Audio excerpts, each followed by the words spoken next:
Hello and welcome to Story X Story, the podcast by Maya Madder that dives deep into stories across pop culture, plus gives you advice on creating your own. It's episode 198 and I'm your co-host Nigel. I am Tazziii, content creator and co-host. And for our behind the story episodes, we like to talk to creative professionals and practitioners across industries to unpack their journey. And today we're going to hear the story behind Sophie Knowles, lead artist at Sad Owl Studios. Sophie, welcome to the show. How's it going? Hi, thanks for having me. I'm really excited to chat. Yeah, looking forward to this. We've spoken a bit before early in the year, so I know some of what's coming, but it'd be good to sort of hear it and dive a bit deeper. So listeners, you can subscribe to Story X Story wherever you get your podcasts from. That includes Apple Podcasts and Spotify as well. You can also send us your feedback and questions in a variety of ways. You can send us a voice message on our Spotify for Podcasters page. You can email us studio77@mayamadder.com, or you can throw your thoughts at us on social media. We are at Mayamadder on, it's still Twitter, but who cares at this point? At Mayamadder TV on TikTok and Instagram, or at Life of a W Gamer on Instagram and TikTok, and Tazziii on Twitter as well. I feel we have a Blue Sky thing coming if it's not already there, so I'm gonna have to update that lead in at some point. But yeah, we got a Blue Sky account somewhere. I think it's Mayamadder, but let me double check that and I'll give the official word. You can also join the Studio 77 Discord to be part of the Mayamadder community and consider becoming a member to support the work that we do at Mayamadder. And speaking of, before we get to learn more about our guest, let's update you with the latest from the Mayamadder universe. And it's about that time where I give a few end of season announcements. So we are nearing the end of another season. We do have a deep dive episode. We've got another behind the story interview to come. And then we do our end of year special. So we look at the favorite stories of the year, which I need to get some lists together. And then highlights sort of the best bits of the year and some bloopers and other bits I can cram into, like I think it's like 2 hours plus that I manage that. So that's coming before the end of the year, and then we go on a recording break over January before coming back for season 7 in February 2025. It might be the first time I've said that out loud, 2025. And now that's the second. Before then, we have some manga updates. So we are working on new stories in the Mayamadder universe. We have Against All Odds, which is making good progress. If you are a Kickstarter backer, you would have seen some of the draft pages that we're working through.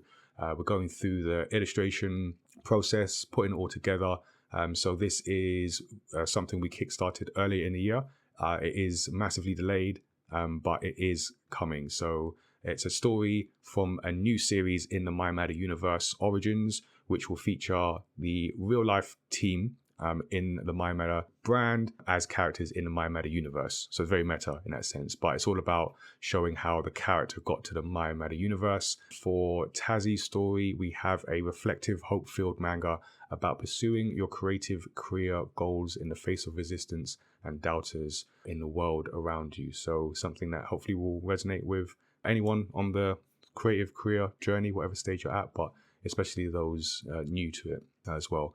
And then we have our titles that we've already done before that are available. We are also working on a new website, so bear with us while we get that ready for the new year. We'll have a way to pre-order and order the comics through the website, but it will look different while we get the new one ready for the new year. So bear that in mind. We are also nearing the end of the 2024 Do I Look Like a Gamer campaign. So this is our campaign to promote inclusion and diversity in the video games industry, as well as showcase pathways into games for young and aspiring talent. So it is a yearly initiative, and each year we start with a snapshot of 40 players and makers to showcase the representation that does exist and as a way to inspire more of it in future generations of talent. And then we do our events. So for this year, we have one more event left, which is our International Future Summit. And that is our end of year live stream where we bring together different minds in the gaming industry, together with emerging voices of tomorrow. So whether you're an industry veteran, aspiring developer, or just passionate about playing games, you can join us, myself, Tazziii, as we celebrate diversity and look forward to the future of games. So it's all about not just talking about it, although we are going to do a lot of talking on this live stream, but it's all about creating that future. So we do that through the events, through the different activities over the year. So thank you to Rocksteady Studios for their sponsorship of the campaign for this year. So this is the third year that they've sponsored it, and that support has been crucial in allowing us to make this happen, basically help make it sustainable and get to people that need it, basically. So we were able to highlight those diverse roles, diverse voices of people that exist in gaming today, and do the events that we do. So it all helps, and we look forward to working with Rocksteady and others like them who want to help shape a more inclusive and diverse future for gaming. We have some Studio 77 activities on our Twitch channel to come. So this is where we talk to creative professionals from different industries like comics and games and animation. And then we also play games from time to time, mostly for your amusement. So we have our Studio 77 report. That's where Tazziii and I recap the latest Maya Matter announcements on Twitch. And then we cut out the bloopers and put it on YouTube as well. So take your pick. We have casual conversations with comic creators. So each month I speak to a different comic creator about the craft of making comics. So I've got an episode for November with Nathan Hawthorne, and then that would have been gone by the time you listen to this. So it might be on Twitch VOD, depending on when you're listening to this. But we have episode 31 to come with Renee Rientes from 7:30 p.m. in December. We're still looking to pin down a date for that, but it'll be early December, 7:30 p.m. GMT, and then available on Twitch VOD for 14 days after that.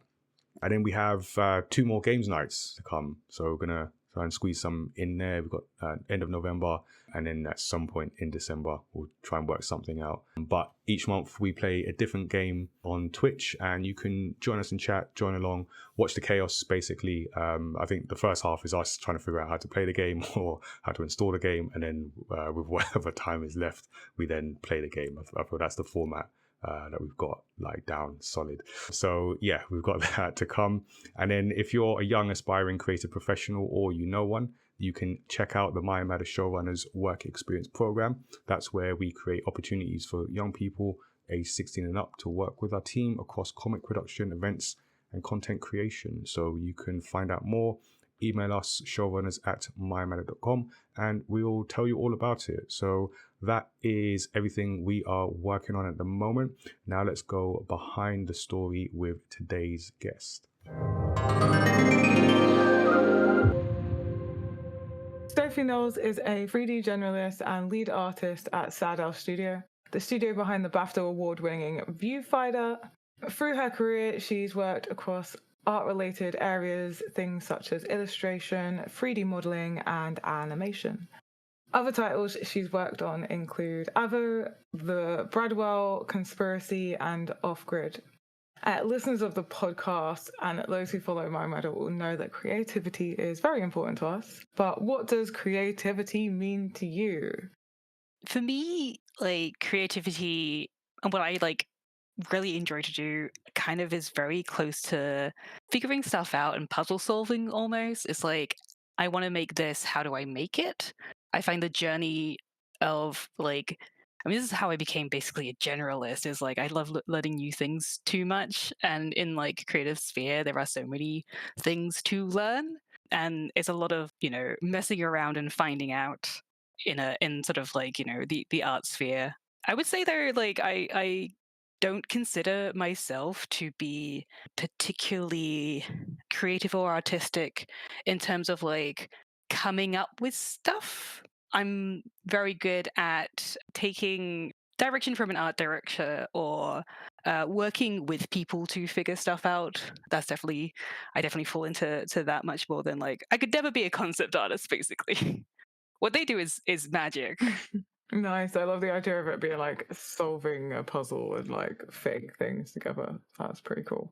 So you were at Develop Brighton this year and initially met Nigel at Gamescom last year. What was your experience of both of those events, both personally and as a studio? Gamescom was really interesting. So it happened in August, and Viewfinder, which is the game that Sad Owl Studios has worked for the last couple of years creating, had released a month, I think, before that.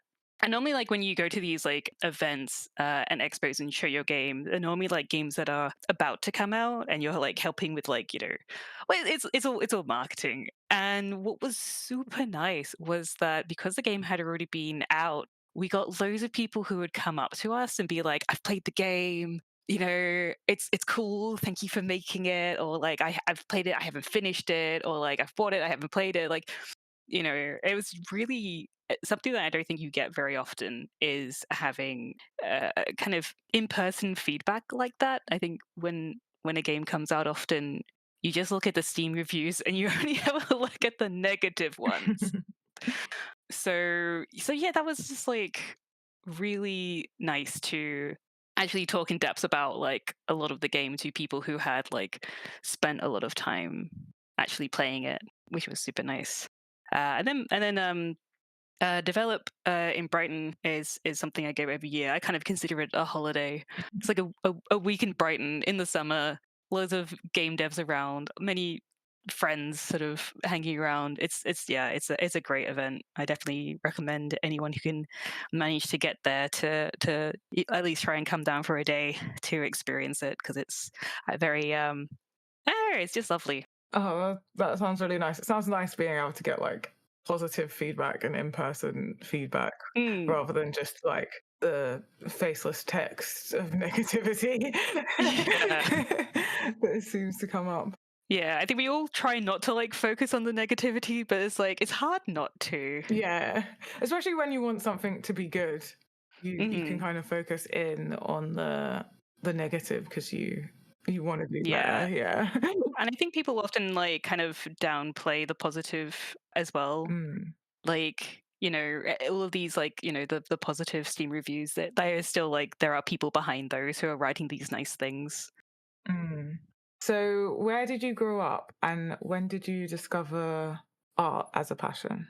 So I was born in Australia and I moved between Australia and the UK quite a lot growing up, which was kind of nice to grow up in two countries, but also not great, quite disruptive. But I've been in the UK since like basically like, high school GCSE sort of age. I think I've always been like a crafty person, artsy crafty. Like I like making stuff. I always have. I think like when I was a teen, I got really into like manga and anime, and I would draw a ton. And yeah, so my best subjects at school were actually like maths, physics, and art. But then I after like leaving school, I did the art route. My brother, same best subjects as me. He was supposed to go off and do physics. He dropped out. He's now also an artist. How does your family feel about that? They're all right with it. I come from a family of doctors, so they would have hoped that one of us would have been, I don't know, very supportive. But I think my mum would have probably preferred I didn't do art. Yeah, it must have been a bit of a shock when they're like, okay, one kid's done art. Let's we've got the other one to bank on, and exactly. I'm the younger one. I'm allowed to do whatever I want, right? The older one can be the mature, serious one. Did your like school or university, like did you go to university or anything, and how did that shape you as a person and professionally?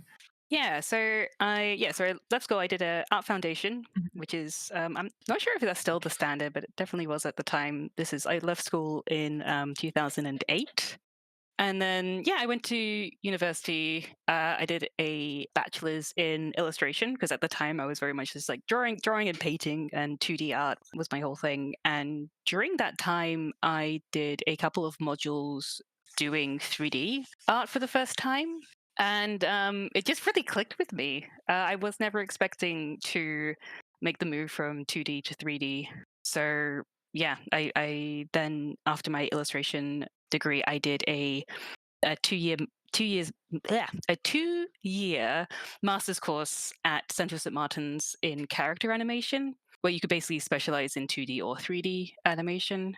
Funnily enough, I was the only person on my course doing 3D who knew they wanted to go into games. Everyone else was like TV and film. I'm like, damn man, games is where it's at. Nice.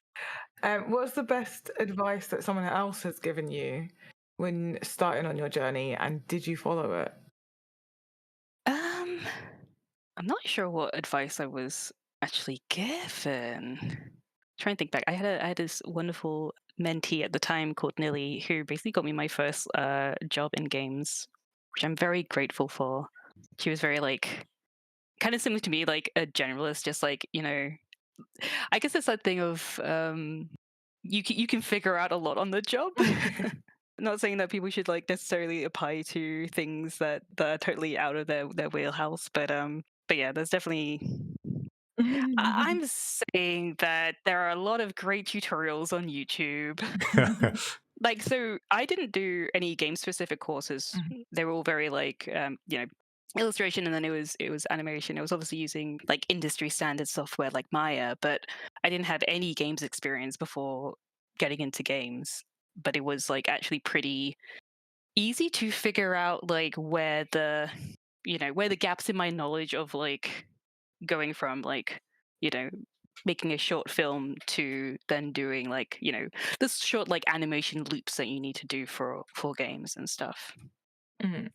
So you said that you had a mentor that helped you get your first job in games. Were there any like challenges that you didn't expect starting your career?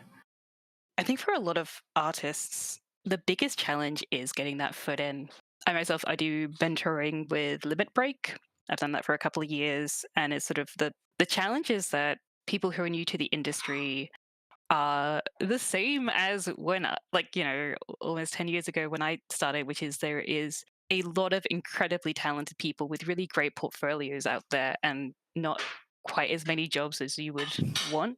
Yeah, so I think it's sort of the big challenge is that it's not even like getting yourself known or getting a following on like, you know, Twitter or anything. It's just just getting like those first, like initially did freelance. So for me, it was getting those first like couple of jobs that then helped me to get more jobs. But for other people, it's getting that junior position in a studio where there's like hundreds of other people trying to get that junior position in a studio. Awesome. Where do you see your current career stage, and where do you see it going? I was talking to some friends recently, and we were all talking about how like it's interesting kind of like looking at like how, you know, our careers have gone and how it kind of feels like you're sort of stumbling along and just like, you know, having these opportunities as they come. Like I think if you kind of look in hindsight, it's like, oh yeah, it totally makes sense to do it like that. But when you're actually living it, it feels a lot less a lot less planned out. Yeah. So I'm really like the role I have now, I've been really enjoying, and I can see myself doing sort of lead stuff in terms of it's like the main difference between what I'm doing now as a lead artist versus what I was doing in any of my previous jobs is like I'm managing a team, and I've been really enjoying working with artists to, you know, create tasks that will be like, oh, you know, I know that this person's going to do a really good job of making this thing, or like working with like our juniors, like, okay, I've got a task, it's challenging. Do you want a challenge? And pretty much always they're like, yes, go on, give it to me. And that's been really, really fun, and I've really enjoyed. So yeah, I think continue to be in that sort of role where I'm still like doing a lot of like figuring out stuff, making a lot of like art assets and things, but also working with people. Nice. Has imposter syndrome ever affected you in your career? Yeah. Yeah. So unavoidable, I think. Is there any specific like area that it's affected you, and how do you like overcome it? So I think my biggest criticism of like myself or like how my career's gone is because early career when I was freelancing, I was working with tiny teams, and I would often be the only artist on a team. Even when I was like super junior and figuring stuff out, that's why I was using Google all the time, because I didn't have any artists that I was actually working with to make sure that I was doing things um, not correctly, but to like industry standard or that sort of thing. And I think it's easy to get in my head like, oh, I'm probably all of my practices like approaches to doing things are wrong. But then when you actually look at the work I was doing, it's fine. Yeah, that makes sense. How did you land the role at Sad Studios? So back in So I worked on this game called The Bradwell Conspiracy, which came out in 2019, but that game had been in development for a really long time. I was at like at the end of development. I think I was initially supposed to be on it for like a really short time, and I ended up being full time on it for a little while doing animation. But the director of that game, George Backer, is someone who I loved working with. We kept in contact. We would like check in with each other occasionally. I think we always knew that we would work together again because we worked together really well. And he is he's the executive producer on Viewfinder. And when it was time for the team to need a lead artist, he did approach me because he knew that was a step that I was interested in taking. And so I did do the whole applying interview process. Obviously, interview process, not including him. It was with I think it was it was with the art director and one of the other studio heads who I had never met, and was very daunting and scary, but it went fine, obviously, because I got the job. So it was like good use of my network. And I feel very, very fortunate to have been in that position to be approached for the role, because it's such a cool game. I remember thinking like I'm just because I got to play like the vertical slice as well before my interview, and I was thinking like, man, even if I don't get this job, I'm so glad I got to play like this like early version because this game is so cool. We love that. We love to hear it. Well, how does your role relate to other artistic roles like concept artist, art director? So like my job title obviously is lead artist. I would say aside from the managerial sort of stuff I do as a lead, my day to day I'm still very much a 3D generalist. So by that I basically do anything. Any day I will be modeling a character to then like rig it and animate it. So in Viewfinder I modeled, rigged, and animated Kate, the cat companion character, but also I made a lot of the plants. I made a lot of the props.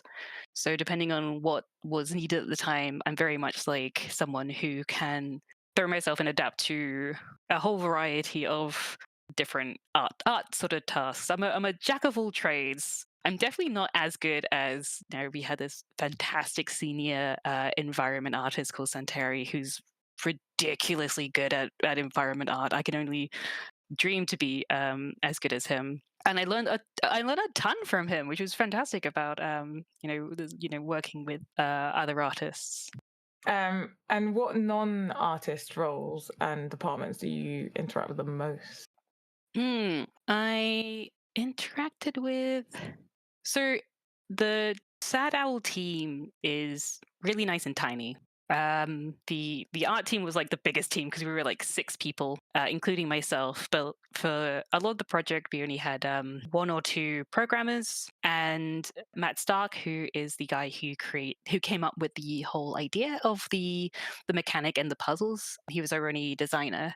So I would often work with Matt to make sure that when we were creating levels, we weren't messing up the puzzle. Because if you know about level design in games, you often start with a grey box, and then the grey box gets worked on. It gets made, visually interesting. And with a puzzle game, you want to make sure that the puzzle isn't getting lost, because we're all here for the puzzles, and not necessarily for, oh, isn't this a lovely garden with some lovely trees? So I would be very particular, especially with the environment artists I worked with, to be like, yeah, okay, make sure that we haven't broken the puzzle. Make sure like this bit here is clear and stuff. So yeah, I would often work with Matt to make sure that we were doing the best we could to make sure that there was a really good balance between the puzzles being clear and the levels being visually really lovely and interesting. And then later on, I actually probably worked the closest with Son, who was our narrative designer, adding in all the lovely little narrative elements to the game. Okay. And so you said you really liked the Viewfinder game even before you got the job. Mm-hmm. So what is the game about? Tell us what the game's about, and if there's anything that you've done on it that you're really proud of or you want to highlight. So Viewfinder is a puzzle adventure game where you use like found photos and pictures and eventually an instant camera to interact with and kind of mess up the world to create to solve puzzles. And because it's a kind of game with a lot of like it's a photography game, but it's also not a photography game. So kind of making sure that the game is has things in it that you would want to take a picture of, I think was very important to the art director, Jessica Cheng. She's amazing. And the whole team. But yeah, it's like the game is level based. There are lots of sort of like quite small bite-sized levels, each with a puzzle to kind of like get to the next puzzle, basically. Yeah, and like the main sort of mechanic is this like really powerful thing where if you hold up a photo and you place it, that photo is like in the world. It cuts through everything, which is how it makes it really lovely and messy and chaotic. The more you play through a level, is very satisfying. So you mentioned that a challenge was not breaking the puzzles when doing the like art design on it. What other big challenges did you face during the process? I think another one which is pretty common to a lot of games is optimization. So our principal coder, Jacob, did an amazing job to increase the optimization like systems and various things, tricks to allow us to have more stuff in levels as we went through. So for instance, like when we go from the grey box to then like a little bit of, kind of buildings, the style of the game is very brutalist, so it is quite chunky, the architecture. But then like we put a ton of plants everywhere. Plants are like, they're pretty like, there's a lot of geometry in plants, like a lot of cards, the sort of transparent planes that will have like leaves or grass on them. So when we did like, an initial pass of adding plants, the poly count of any level would at least double, which scared Jacob quite a bit. But then like he kept like just like making the game run better. It's amazing the amount of things that when you place a photo, when the slicing operations are happening, the amount of things that it does in an instant, there's never any lag. It's just all like seamless. When you talk about like optimization, are you talking like execution time of like the code or like memory that's been taken up, or like all of the above? Yeah, there's so many like little bits and bobs to just make the game run better. Okay, so that we get that like that certain frames per second that people, I guess players will understand like that. Okay, it runs smoothly basically, and that's because it's like doing the memory thing more efficiently. Yes, all of that. So it runs smoother, and we can do much more complex things. So so one of the things Jacob added was batching, which like I won't get into the really technical stuff, but basically it kind of was a way that it like kind of grouped all the grass together, it grouped all the trees together in a way that made it a much more like easy for the game to kind of to handle. So again, so that made it run faster because it's just making these sort of things easier. We had loads of improvements to our lighting system. If you know anything about like graphics and graphics programming, one of the heaviest things is lighting. Like that's what, you know, rendering really comes down to is lighting, how good the lighting. Like if you've ever gone into a game and you've gone into like the graphics setting and you've changed like the, you know, the shadow quality from like low to high, and then like your frame rate just tanks. Yeah, it's those sort of things that you know, they're always going to be quite heavy, but there's definitely ways to make it run a little nicer. And the more, you know, of these little optimization things that, you know, someone like Jacob can do to make things run better, or like us as artists, things that we can do to make sure that things are running nicely. Basically, the more extra stuff we can add before it becomes like, yeah, no, this is affecting the frame rate too much, or that sort of thing. That does sound like a lot. And Nigel with like the technical questions, and I'm here just like, what? I love all the technical stuff. Like so much of it just like goes over my head. It's like, Yeah, I'm a former software engineer, so I'm like, when you said optimization, I was like, oh, that's I remember what that what that's about. Yeah, it's big umbrella term. I know. Why do you consider yourself a 3D generalist versus narrowing to a specific area within that? My career definitely would have been easy if I had just stuck to one thing.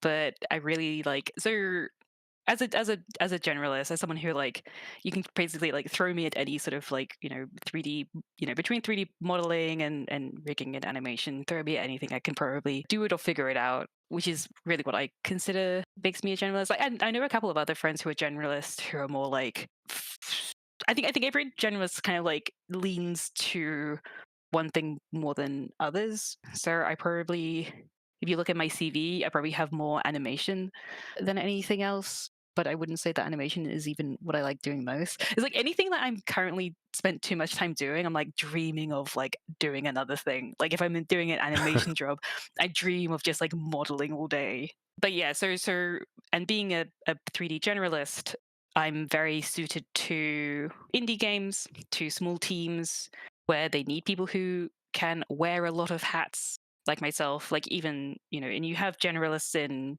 all sort of sectors. Like I know I mentioned before, Jacob, our principal programmer, considers himself quite a generalist because he can do quite a lot of different things within programming. And he as well, I think, has worked in the indie side of things most of his career.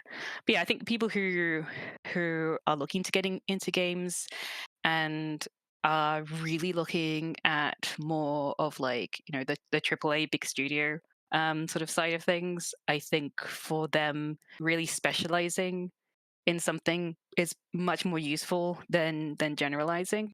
But even within that, I would definitely recommend anyone, for instance, if someone really wanted to get into character modeling, I would recommend them learn a little bit about rigging and animation, because that's like the next step after creating a character and knowing like, okay, topology. Well, mainly it's all about topology, I think, with character stuff, as well as making a character that looks really good.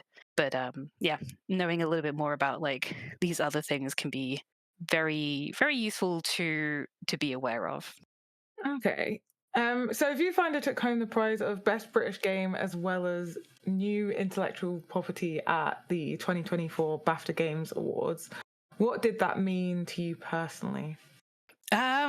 It was really amazing. I mean, I think we had 4 nominations, and we would have been very happy with just one. I think for me personally, it's very much that like getting an award like a BAFTA, like people know what BAFTA is, so it's so easy to talk to non-games people and them understand just like how big that is. On the night, it was great though. So we were nominated for 4. I think the first 2, you know, came up and we didn't get them. We were like, fine, cool. The game that won were great and absolutely deserved it. Then Best British came. It was like, oh, this is the one that we probably thought we had the best shot at, and we got it, and it was amazing. And then we, you know, you go backstage, you get some photos done, whilst you're in like this daze of like, oh my god. And we all kind of, you know, went back to our seats, sat down, got comfortable. And I think a lot of us had forgotten that there was another one that we were nominated for. So I think by the time like we went down to the stage for the second one, we were all just like a bit bewildered, a bit stunned, even more than the first one. But it was really great. I think it's sort of like it's very nice to win awards and everything, and it's not that we're more necessarily deserving than any of the other really great games that are nominated, but it's really nice to have like just to have that acknowledgement of you did a good thing, you made something cool. Mm. And what does having awards mean professionally? What value does it add professionally? That's a good question. It's hard to know because the industry is currently in such a we're in a pretty bad time for games in terms of like in the last 2 years the amount of studios getting shut down, layoffs, all of that. It sucks to see studios that have won things like BAFTAs in the past getting shut down quite soon after releasing successful games. So when you see instance of that, it's like, you know, not that we're not grateful for winning awards, but like I hope that it means that when we are trying to get funding for our next project, then maybe we can get in front of like, people that are interested easier. But yeah, it's really hard to know how much it actually does help. It's definitely still good to have, but yeah. No, yeah, that is like very insightful answer, and I think it is important to like recognize the state of the games industry right now. Yeah. And what has been the most rewarding aspect of bringing Viewfinder to life for you? I think for me personally, again, it's sort of like my first time as a lead and seeing like collaboratively what my team managed to do. The time we had in development was not as much as I would have liked for a game that has like 80 levels. So art was often playing catch up to hit milestones. We hit every milestone, but we did have to, speed a bit more than ideally you have enough time to sort of stroll through the creative process rather than like, okay, we need to get x number of levels done in the next couple of months. So even though it's easy to look back with like the whole like rose tinted glasses, there were definitely times that were a bit stressful during Viewfinder, but it's really nice to see something that's like the sort of game that I would love to play anyway, and everything that the team managed to put together to make it so just like a really good game. It's very, I don't know, it's like satisfying to see the work and the effort created something that's actually really good. Nice. So tell us about some of the other titles that you've worked on in your journey. What did you learn from them that you've brought to your current work? So prior to working with Sad Owl, I was with a company called Pladio, and the games that studio made were really cool because it was like they were like, oh, we're not games, we're playable TV. And it was stuff with like kind of like like modern day FMV with real sets and real actors, and then with digital characters and things like on top of it. That studio was just really fun to actually work with people who were from like film and TV as well as people who work in games, and it was very like there was a lot of messing around and coming up with new ideas, which I really thrive on. Is I love that phrase. We're not games, we're playable TV. playable TV. Yeah. Don't call us games. Interactive media. Yeah, I'd love to know the difference between what makes playable TV and a game. Like, where does that line exist? Them when they're trying to get funding, I swear it's It's almost like video games aren't interactive screens. Screen media. Exactly. Yeah. So you've worked on indie games your whole career. What appeal does it have for you versus working on like AAA games? what I really like is working in small teams. It's really nice working really closely with designers and programmers. And not that you have more of an impact on the end product, but it's sort of nice to, I don't know, nice to feel like, yeah, it's just like, yeah, small group stuff. As well as like, the things we've touched on, that like I'm quite suited to figuring out stuff. And I think in indie games you have like, Viewfinder is a great example of a really innovative gameplay mechanic. And I think there's like these sort of levels of, I mean, it's not necessarily saying like indie is more creative than other things. It's just different. Mm. And I quite like how it's, still like, these games are crazy ambitious, have, a lot of like challenges, but yeah, it's, I think I would have liked to try working in AAA. But I'm very happy to have kind of like pigeonholed myself into indie. I'm very happy here. It's a very lovely way to think of it, of like just like being able to work in a team and closely. Obviously, you still work in a team in a AAA, but being able to work in a small team that you're sort of like, I guess, closer to and know more people in different roles. Like I could imagine in AAAs, it's like there's people that there definitely is people that you don't know that have worked on the same game as you.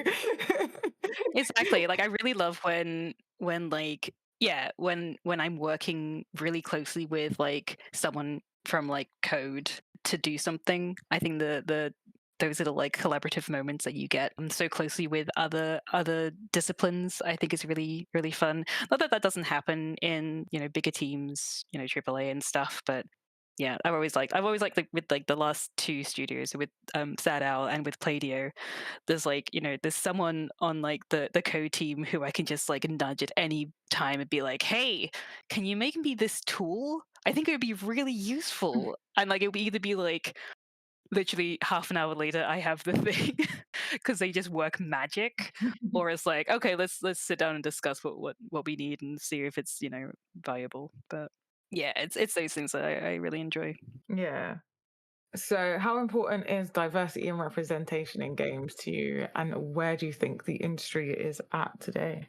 Yeah, I think it's super important. I think having diverse teams is only ever a benefit. What was really nice so the Sad Owl team is, we're all remote. The kind of core team of like, myself, Matt, the lead designer, and Jacob, we're all UK based, two in England, one in Scotland. And then the rest of the team is like all over. So Jessica Chang, our director, is currently in LA. We had someone from Finland. We had two people from the Philippines, and that's just in the art team. Oh, and then another person from America. And then in Viewfinder, there's like these four founders who are heavily part of the story. And when we were deciding on their like backgrounds and ethnicities, it was really nice to ask people in the team. Like, so one of the characters is from the Philippines, and so I got Trina, one of our artists, to come up with the sort of things that this person would have in their house, not just like specific cultural things, but also like, kitchenware, and just, everyone has these shoes. And same with Raf, who was another person from the Philippines. He took loads of pictures from his grandmother's garden. It's like, yes, that's a perfect ref. Oh, brilliant. We've already made so many of these plants that we recognize. So, and yeah, same with our narrative designer. She was able to pull from family members, cultural aspects for one of the other characters. Yeah, and like, if we didn't have in the team people from all these places, we would have had to just rely on Google. We probably would have gotten things wrong, would have been correct in the first place to try and have these diverse characters if we weren't like pulling information from people who actually know about these. Oh, that sounds great. I love that you got like the picture of the garden, and like it's also It's just a really nice garden. It's like, I want to go. it's also just So tranquil. very sweet, like being able to say like to like your relative, like, oh yeah, you inspired this Yeah, artwork in the game. Like, how cool is that? exactly. What excites you about the future of video games? I think there's so many like cool and interesting stories that can be told through video games. I think we're seeing just like this really great variety, and there's like varieties in narratives and how to portray narratives. There's so much more to like, a story than just telling the story. When there's things you can kind of uncover in a very not tangible, but I guess interactive sort of way. I think that's great. I got a lot of hope for this industry in terms of that it's going in cool directions. Mm. Yeah, and so we're all protagonists in our own story, and every good protagonist has a goal and a vision of success. What does success look like to you, and are you there yet? I think I could argue that I'm kind of there in terms of I really like what I'm doing at the moment, but yeah, I don't know what like I don't have a good idea of what like my next step would be, or like my next thing that I would really want to accomplish. Not to say that I'm not like ambitious, but it's like how I was mentioning earlier, like the sort of like stumbling forwards. I think I very successfully stumbled forwards into some really great opportunities. Not to say that I don't work hard in any of them. It's definitely not like what's that term? Like falling upwards. It's no, I don't. I fall sideways much more than I fall upwards. But yeah, I think it's sort of I've been very lucky to be in the position to work on some just really cool stuff, and I want to just keep working on really cool stuff and just learn more. Like I've been spending loads of time in like my whole thing for the last like I think 2 years like is just doing messing around in Substance Designer. It's so fun. Like I love just like finding like another piece of software or another something and just like diving in and figuring it out. And then finding the next thing that I'm gonna spend way too much time on. Probably geometry nodes in Blender, because I just started learning that. Nice. So, in each interview, we like to ask our guests to give advice for aspiring creative professionals, and we've been talking games and art. So, what advice do you have for others listening who may want to get started with creating their own games or game art? So, one of the key bits of advice I like to tell people is if you want to go down the route of networking, going to networking events, and trading a network that way. It is daunting to put yourself out there in real life spaces like that. What I would recommend people do is to don't try and look for like the most successful person in the room or the studio head or someone who you think can give you a job. A real benefit when you're in your early career is to sideways network. So talk to people who are at the same level as you, especially people who are in different disciplines. You can learn some stuff. It's really great. But especially, making good contacts with people who are same sort of like starting out as you, because you and them will be rising up in your career together in your own ways.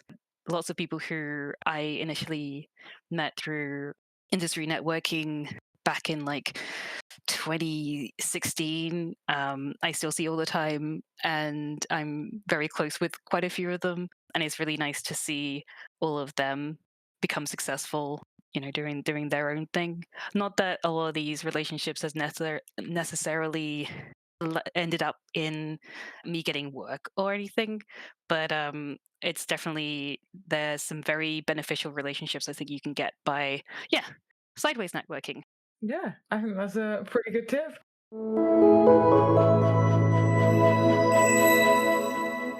So yeah, this is the part of the show where we throw in follow-up questions or random things that didn't quite fit anywhere else. And there's one thing actually you touched on, which you mentioned as you were making a game, Viewfinder, and you were talking about the art and not losing the puzzle. Mm-hmm. And I thought that was a really good thing to highlight because So like we do workshops and work with young people and a lot of artists. There's a lot of young artists out there. And one thing I've noticed, and I'm sure like Tazziii, you've seen this as well, where like the artists will like fixate on the art without consideration to the overall what we're here for. How is that something you struggled with and had to learn? How did you like identify that? Yeah, it's about the puzzle and not that it's not about the art, but it's about the puzzle first and foremost, and not going overboard with the art to the detriment of the puzzle. Yeah, I think like if when anyone's making like a prop, it's so easy to get like lost in the world of that like one item and not thinking about like how it exists in the wider space. And we've definitely had those issues with Viewfinder. Like, for instance, quite late on, I realized that we had real inconsistencies with the scale of a lot of items. So I basically like opened a scene, put down a couple of tables, and put like every single prop on these tables and resize things to kind of fit in the context of all these other things. Because when something's kind of by itself, it's hard to see exactly like, oh, is this book really big or is it fine? So that's like one instance of it. I think you can get really into like little details of things as well that can end up looking busy but look fine in themselves. I guess as well it's like people can think too much about any one thing as like a portfolio piece, and rather than what it looks like in the grand scheme of the world. Something that we didn't do as much as we should have because we were in a rush for a lot of the game was like we could have really done with more like material libraries, so that like you put a anything into Substance Painter and everything that's metal you kind of drag and drop and then make your tweaks, and then everything that's metal in the game kind of has more consistency. And that's definitely something that we definitely could have done. It would have actually been really easy, but we just we're like, no, it'll be fine. Let's just keep going. But yeah, no, I think when I work with people through Limit Break and we're like looking at, creating like a diorama, like or a little, collection of things, I always look at like, how do these things relate? And the sort of like more technical things I always want to see, which are things that a lot of the time people don't get taught, but are really important in games. And yeah, if there's any junior 3D people trying to get into the industry, especially props and environment artists, having a really good, consistent texel density, showing that in a portfolio piece is wonderful. Chef's kiss. Love to see it. Texel density is something I only learned about. I think I was way later in my career than I should have to paid attention to that. But yeah, I think these like little technical things that can seem like they might be constraining, but are actually just really useful to. They can make things, making things seamless because you already have a couple of rules to follow. That's interesting. That kind of like, because my other question was sort of related, and it's sort of a question, I don't know, it's a question, sanity check kind of thing. Well, because like I said, we meet a lot of young artists, and this is my view, so allow me to project and you tell me if this is right or not. Because I worry about like young artists getting into the industry, because like you said, there's so many, so it's hard that way. But then just technology, I feel it's going to impact like breaking into the industry. For everyone, but for specifically artists, I feel. So whenever I speak to like young people, it's in fact there was a couple at a convention I was at, and I was saying to them, it's good to have that skill, but I always feel like you need to add on layers. And I guess like you as a generalist, maybe you've already done that, like add on layers. So then it's not just like you've not just got drawing or whatever it might be, like artistically, but you've got something else. Maybe it's technical, maybe it's like narrative. You understand that well, you develop that, so then you become more valuable. And it's always difficult, but then it becomes a little bit easier to break in. I don't know if is that good advice? Exactly. It's like that classic kind of like T-shaped thing. And what I was kind of mentioning earlier about like if you're a character modeler, knowing about the topology needed for animation is super useful.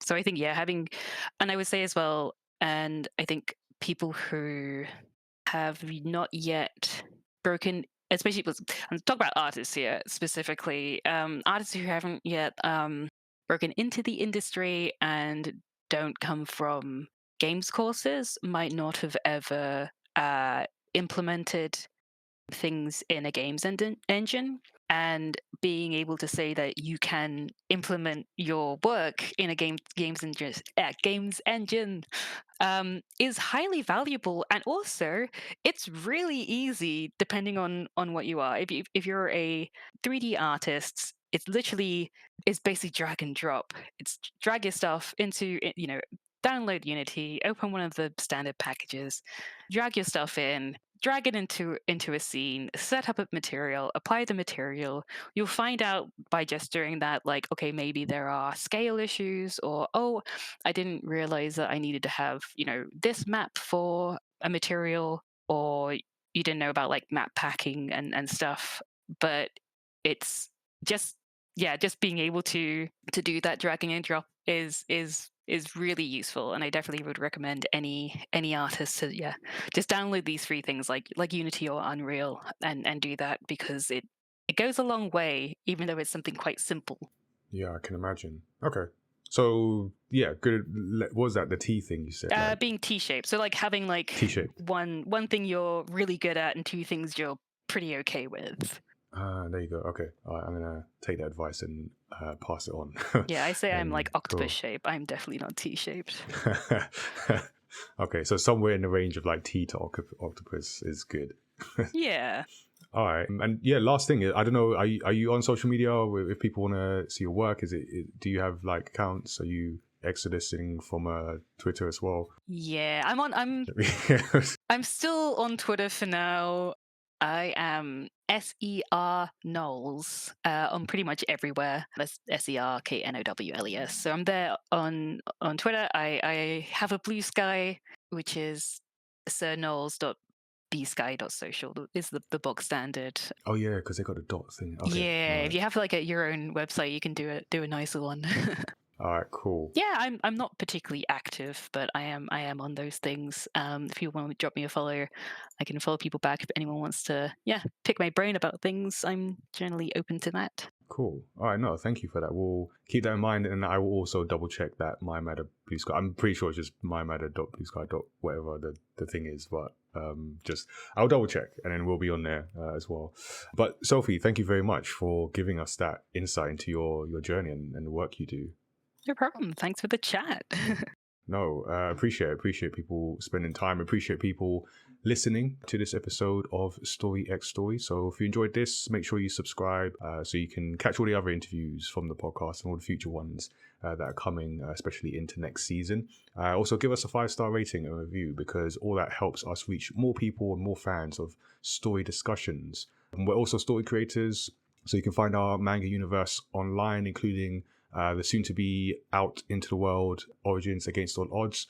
As I mentioned at the top, we're doing a new website, so bear with us while we go through that transitional phase. But mymatter.com, and then we also have looklikeagamer.com, which is the video game representation campaign that you can be part of. So if you're listening to this, you either missed or you were at the Game Design Jam. We've got one more live stream event coming, and then we go again in the next year. So if you're interested in being part of that, looklikeagamer.com. We're going to be doing a call out for this photo campaign portion of next year's event, so can potentially be involved in that. And as for the podcast, we are out every Thursday, and we have episodes that include creator interviews, video game discussions, and deep dives into stories across pop culture. You can always give us a shout directly. Our email address is studio77@mymatter.com/storyxstory. So thank you for tuning in, and until next time, stay safe, and remember, we're not radio, we're just half decently edited conversation. Take care, everyone.